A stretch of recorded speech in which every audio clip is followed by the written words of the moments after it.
Donc, modifier un cours peut être bien intéressant et bien important. On va voir comment gérer les sections du cours, comment ajouter, supprimer, cacher, modifier, renommer les différentes sections d'un cours.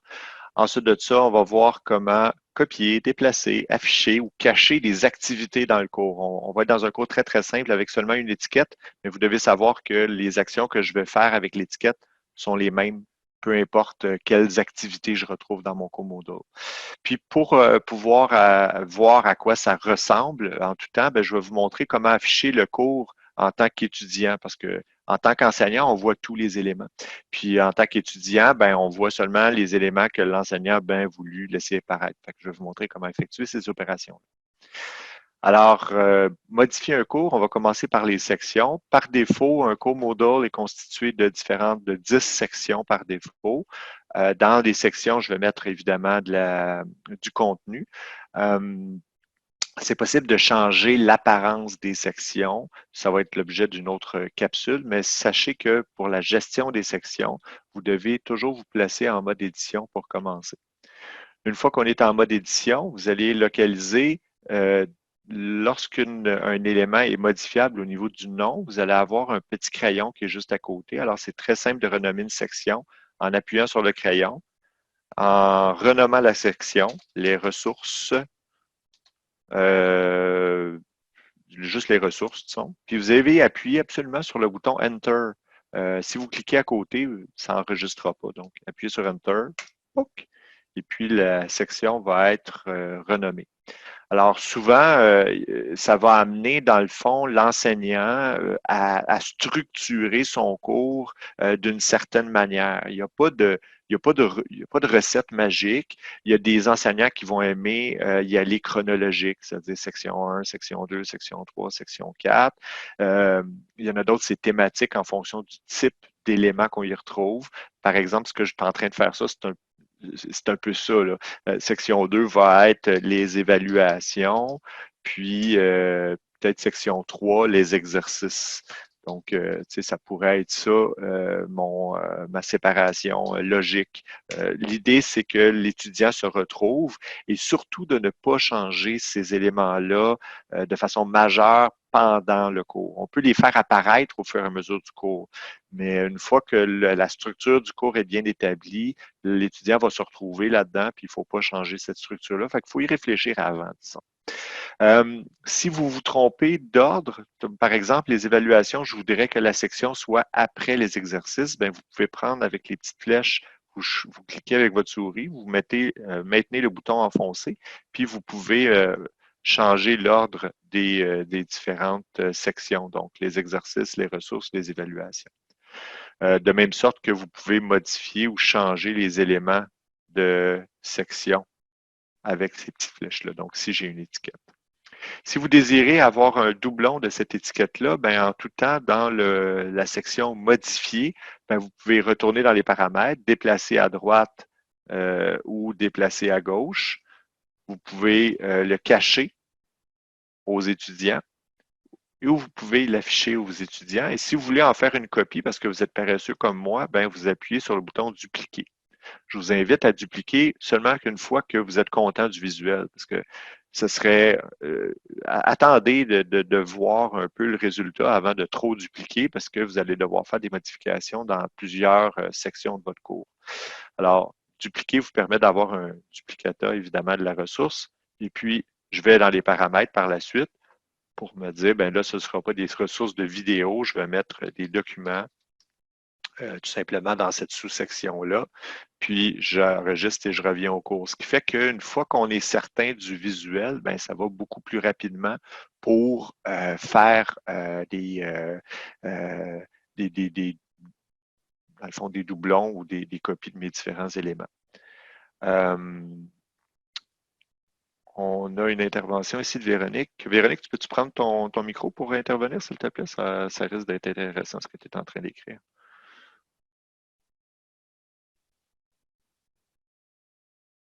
Oui, ben en fait, je faisais juste mentionner que il pourrait y avoir dans chacune des sections où, tu sais, bon, on parle de ressources, les évaluations, etc. Une sous-section, là, par exemple, de mesures d'adaptation ou d'outils pour les élèves ayant des besoins particuliers, des outils spécifiques à la tâche qui est demandée, par exemple. Oui, effectivement, à cet effet-là, je vais me permettre. Là, je sais plus ce que j'ai mis ça. Je vais me permettre de fouiller un petit peu pour vous donner un exemple de ce qu'on pourrait avoir. Je ne peux pas regarder, ça va vite un peu. Il y a des canevas qui ont été créés ici, qui contiennent des sections types et des sous-sections. Puis dans ce canevas-là, il me semble qu'on avait mis enrichissement et consolidation. Oui, c'est ça. Fait que donc, ce qu'on a fait dans certains cas, dans certains cours, c'est qu'on a créé des étiquettes types. On a pris le temps de les faire légèrement différentes, de manière à pouvoir proposer systématiquement aux élèves dans une section des activités de consolidation. On a réfléchi aussi sur le nom qu'on utilisait pour les activités de consolidation pour ne pas utiliser un terme qui était péjoratif. Parce que si on appelle ça récupération, mais souvent ça a une petite connotation négative, donc on y allait avec consolidation. Puis aussi, des activités d'enrichissement, c'est dans la même idée, hein, c'est qu'autant nos élèves qui ont des difficultés d'apprentissage ont besoin de pratiques supplémentaires, autant nos élèves qui sont à l'aise, qui sont habiles, ils s'emmerdent, puis il faut leur proposer des défis. Donc, c'est une suggestion d'avoir des sections. Et puis toujours du même look, hein, toujours la même affaire. Vous voyez, on a sélectionné une petite icône, le char qui va vite, puis l'élève qui a besoin d'aide par rapport à ça. Et oui, on pourrait avoir une section mesure d'adaptation possible, évidemment, sauf que là, on est plus dans les liens avec les enseignants. Ça m'amène par contre à vous montrer des éléments, des choses qu'on peut faire, c'est-à-dire que je pourrais avoir ma section 4, elle, qui est réservée aux enseignants. Donc, réservée aux enseignants. Puis là, je vais le mettre en parenthèse, ne pas afficher. Alors souvent, on peut mettre ça dans une section, dans un cours, si le cours est pour être copié puis donné à un autre prof pour commencer. Et là, ce que je vais faire, c'est que je vais prendre cette section-là, puis dans le bouton modifier, je vais cacher la section complète. Fait que là, l'avantage, c'est que l'enseignant peut très bien mettre des outils, des ressources, des fichiers, des étiquettes. On peut mettre de l'information à l'intention des enseignants, puis cacher cette information-là aux élèves.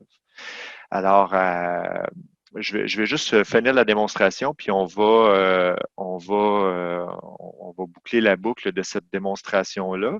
Les sections, donc, on peut les cacher, on peut les afficher. Vous avez vu que les activités aussi, on peut les cacher, les afficher. Puis les sections, quand on n'en a pas de besoin, on peut aussi les supprimer. Donc, ce que je vais faire, c'est que je vais me permettre de supprimer les sections 5. Hop là, je vais me permettre de supprimer toutes les dernières sections, carrément.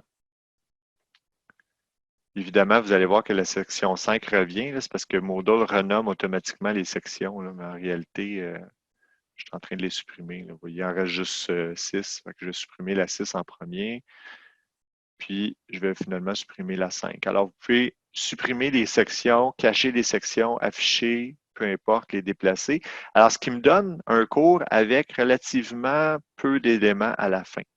Si j'enlève le mode édition en tant qu'enseignant, vous allez voir constamment les éléments qui sont cachés. Alors que ce soit à l'intérieur d'une section ou pas, si mettons je fais par exemple une copie de cette étiquette-là, et puis que cette étiquette-là, je la cache, par exemple, c'est juste un exemple. Si je m'en vais, je quitte le mode édition, puis que je m'en vais dans ma section des exercices, dans les ressources, je vois les éléments, même ceux qui sont cachés. Alors, ça peut être un peu difficile, ce qui m'amène à vous montrer la dernière twist ou le dernier truc, qui est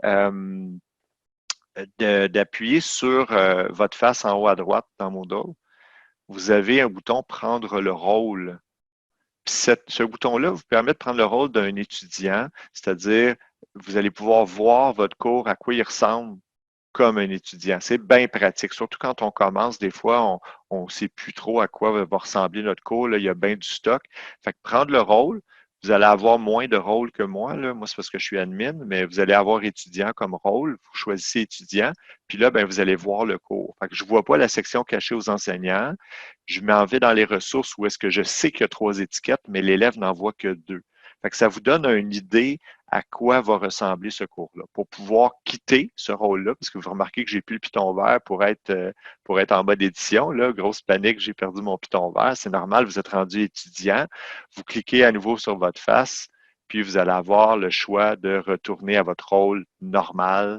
Et puis là, ben, à ce moment-là, vous allez revoir à nouveau tous les éléments, le piton vert est de retour. Alors, c'est de cette manière-là qu'on va être capable de modifier les différents éléments dans Moodle de façon à s'assurer, un, d'une organisation, puis deux, ben, d'un visuel qui est quand même intéressant.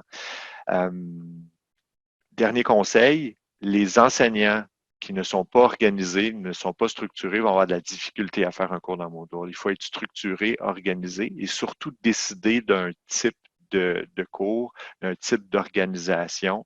Ça, c'est bien intéressant.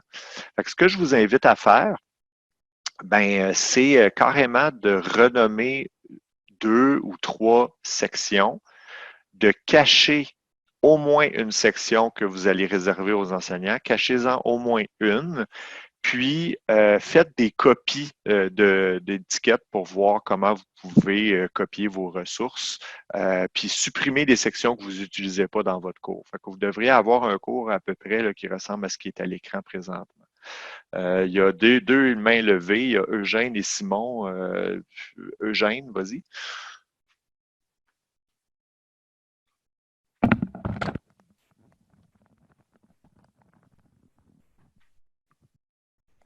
Eugène. La Terre appelle Eugène. OK. Next, Simon. Oui, j'ai une question de nombre de sections. Y a-t-il un nombre illimité ou on il nous bloque à un certain nombre? De mémoire, là, il est trop élevé pour s'en soucier. Il s'agit d'atteindre un équilibre entre le nombre de sections qu'on a, puis la quantité d'informations qu'il y a dans chacune des sections. Okay. Je vais te donner un exemple de cours qui contient beaucoup de sections. Je vais juste aller dans développement. Il y a des... ça, c'est un ancien cours que je donnais. Fait que là, vous voyez un cours avec énormément de sections. Ça, c'est beaucoup. Okay? C'est un cours de 120 heures, par contre, puis tout est séparé, puis il y a une grosse structure, là. Puis dans chacune des sections, ben, on essaie d'avoir quand même pas trop d'affaires. Fait que tu vois quand même, là, ça reste quand même relativement succinct dans une section. Ce qu'on veut éviter, c'est que l'élève, il scrolle jusqu'en bas puis qu'il cherche ses éléments. Il y a différentes façons, lorsqu'on atteint un niveau de complexité, il y a différentes façons de changer, d'utiliser le format différent de cours, de manière à ce que les sections existent toujours, mais vont être présentées de manière différente. Ça, c'est du cas par cas, puis ça dépend. Mais je te dirais que 80% du temps, là, le format de base répond bien aux besoins. Fait qu'il s'agit d'avoir un équilibre. Je ne sais pas si je réponds correctement à ta question, Simon. Excellent, merci. Bastien, tu m'entends-tu? Oui, Eugène, vas-y, je t'écoute. Oui, ma question, c'est ça, parce que en fait, c'est que j'ai bien aimé les petits icônes que tu as montrés dans ton consolidation et enrichissement. J'imagine que c'est des icônes Pixabay, ça? Non, c'est des icônes qui sont intégrées. On va le voir tantôt quand je vais vous montrer comment faire une étiquette qui ressemble à celle-là. OK, parfait. Je vais vous le montrer. Sinon, non, tu vas voir, tu as accès à ces icônes-là directement dans Moodle built-in. Parfait, merci. Parfait. Fait que je vous invite à effectuer les exercices. Pas les exercices, mais à faire des modifications dans vos cours